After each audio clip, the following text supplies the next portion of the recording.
So Marvel's What If Episode 5 dropped, and this has been easily my most anticipated episode of the series. The MCU does Marvel zombies. Now personally, I think they could do an entire animated series with this concept. I think it'd be a brilliant idea, but I'm just excited to have it in this episode if that is just the case. Now just a heads up, this video does contain spoilers, so if you haven't seen the episode yet, come back later. And just a reminder, these videos are made possible by my supporters on this platform, so if you do want to support me, be sure to hit that big, beautiful subscribe button. And be sure to check out the Patreon link in the description below. So if it wasn't enough that they were doing Marvel zombies, it also takes place during Infinity War. Bruce Banner returns to Earth to warn the Avengers of the incoming threat of Thanos, only to find out that Earth is pretty much already over, as most of the Avengers are now zombified. And it's up to him and a ragtag team of remaining Avengers to save the world.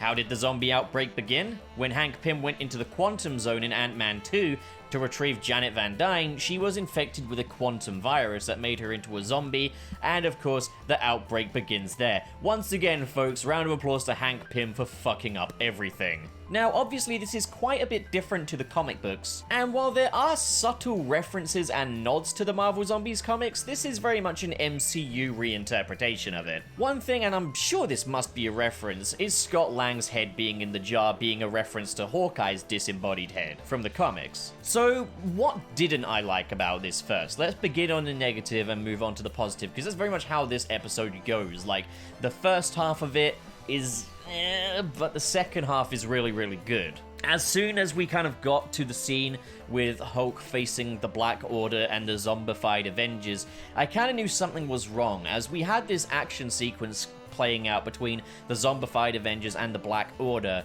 and Hulk is just kind of reacting to it, all with very comedic reactions, and it's like, one or two of those was enough, but this just goes on, and it's kind of like, I would have rather have just seen the fight play out than constantly having it interrupted by Bruce Banner. And all of these reactions were like on the comedic front, and it's like, okay. And yeah, I think all of the comedy in this episode was, to be honest, quite clunky. Particularly a moment where Happy Hogan is using Iron Man's, like, nanotech repulsor thing to fight off zombies, and he's just going blam every time he shoots. And they acknowledge this, and it wasn't funny the first time, and they do it continuously. And that's a problem. I kind of feel like this episode kind of flanderized the more comedic elements of certain characters. For example, we've got Spider-Man in this episode, and I'm thrilled with that. Like, Spider-Man very much takes a center stage in this episode as kind of the emotional core of the whole situation. But they really overplay how much of a pop culture geek Peter Parker is in this one. He talks so much about movie references, and we have the little bit where he's making a How to Survive the Zombie Apocalypse video, and it's too comedic. And you know, I think, like, whoever did the voice of Spider-Man in this did a fantastic job. He sounds just like Tom Holland. Also, to all you lying fucks on Twitter that said it would be Josh Keaton voicing Spider-Man, this is what I'm talking about. This is what Spider-Man fans do. They say something is confirmed when it's not, and then they get disappointed when it doesn't come to be. Fuck you guys. But to be honest, this makes more sense because he does sound like Tom Holland. I can't imagine Josh Keaton doing a Tom Holland impression. So yeah, the voice is great, but I think the direction on Peter Parker and Spider-Man was quite off, as they seem to kind of misinterpret that slightly awkward, goofy sort of vibe that Tom Holland has the character with for being a bit more campy in this one. Even down to the way Spider-Man is animated here. He's kind of... there's something oddly flamboyant about him. It's fine, it's a take, but if they wanted to replicate Tom Holland, they kind of missed the mark there. But the voice actor absolutely killed it. He did a fantastic job. But like, throughout the episode, I was kind of saying like, oh, they're really playing up the he's a happy little kid aspect of Peter Parker, aren't they? Until a point in the middle of the episode where Hope asks Peter how he manages to stay so upbeat. And I was wondering this as well, like, why are they treating Spider-Man as so happy-go-lucky? I get the MCU version is quite a well emotionally adjusted guy. I get there's new takes and stuff, but this guy seemed like a hyperactive little kid.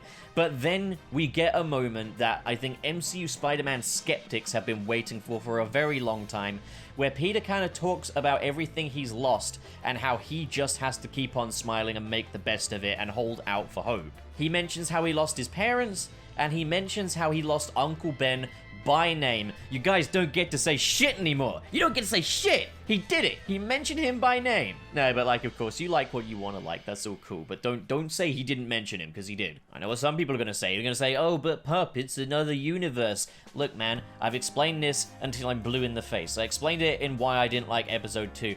These are the same characters. The circumstances are different. If you're still trying to claim that Uncle Ben isn't important to Spider-Man in the MCU now, you're just reaching at this point. As I say, you don't have to like it, but they did do it. Give credit where it's due. And that's kind of the whole role that Peter plays in this story, is like, even when it seems like the world is ending, you still gotta, you know, pick up, hold on to hope, and keep on moving. He stays strong through the end of days, and that is very Spider-Man. Even if I feel his demeanor was perhaps a little too exaggerated this time around. Then there's Bucky, who's just kind of strange in this episode. He kind of serves as like the muscle of the group in a big way. But there's a point where he has to kill a zombified Falcon, and he's just like, I should be sad, but I'm not. And I do not know where that line came from, what I was supposed to... Was that supposed to be a funny one-liner, or was it... What was that?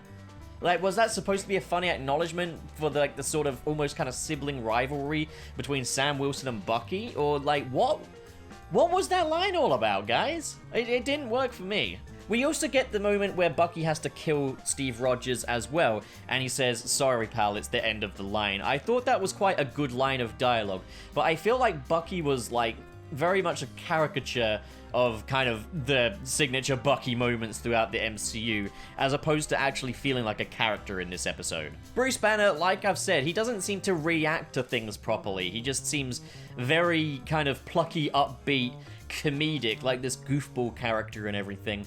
And it also feels all the more unnecessary considering they did that to Spider-Man as well. But the Hulk does get a great moment where there's this key scene where he just throws himself into the battlefield while he's Bruce Banner and the Hulk emerges. That's a really cool moment. Also, I was thrilled to hear Chadwick Boseman return as T'Challa in an episode that I just enjoyed a lot more. I thought this was a great episode. I wish he was in it more. I still hope we haven't seen the last of him. Rumor has it there's, I think, 2 more appearances from him in the series, so I'm really looking forward to that. Also, this time we got to see him side by side with Okoye, and I loved that. I love those two together. Okoye is one of my favorite characters from Black Panther. So to see these two share the screen was just awesome stuff. And it was just cool to see characters that we haven't really seen share the screen in the MCU before share the screen. Like, we never saw Spider-Man and Bruce Banner together.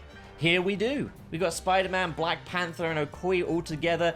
Hope Van Dyne plays a bigger role in this. The Vision. The whole scene where they get to the Vision's hideout and he's trying to find ways to cure the virus, but at the same time refuses to kill Wanda, and allows zombified Wanda to continue being a threat, feeling like he's inadequate. And he fucking takes his own life. How many times have we seen Vision fucking die now? The man is the Kenny of the MCU, I swear. But yeah, having Wanda as a major threat in this was a really awesome idea. But we end on this cliffhanger with the remaining Avengers taking the Mind Stone to Wakanda, and we see Thanos emerging zombified. I want to see that play out. See, here's the thing. This feels like a decent pilot episode for a Marvel zombie series. I want to see the events play out further. I want to see more of this. I want to see more of this ragtag team of remaining Avengers. I want to see that a lot more than what if Peter Parker became Hawkeye. Like, you know? Like, I want to see that a lot more than I want to see a lot of these what-if scenarios play out that I'm not looking forward to quite so much. I get it, the show's not made for me as such, but, you know, I think you win some, you lose some, and this one is overall a win. I think there are some problems with the character writing. I feel like the writers really understood the characters and the place that they serve in this story, but writing for them, their dialogue and stuff, I think they kind of missed the mark this time around. So I don't know, maybe the script could just use another pass or something in the script writing room, but I thought the story was good, I thought the catalyst was smart, I thought the use of the characters was overall solid, and yeah, a solid episode. I had a lot of fun with it. It breezed by. It was very fast-paced. And yeah, so episode 5, another solid episode. So now we've got more episodes that I like than episodes that I wasn't so keen on, which is a great thing so far. Anyone know what the next episode is going to be? Let me know in the comments below, and I'll decide whether or not I'm anticipating it or whether or not I'm fucking dreading it. So what do you guys think? If you enjoyed this video and you want to support more like it, be sure to hit that big beautiful subscribe button. And of course, in the description below are links to different social media feeds, including the Patreon. If you're feeling extra generous, like the following people, who are JK Strife, Marcus Ward, Sirius the Skeptic, Biotin Arts, Mr. SP, Sergio, Adam Myers, and Fayalan Schwarzentraub. Thank you guys, you are the best of the best, but as for the rest of you, thank you so much for watching, guys, and have a great day.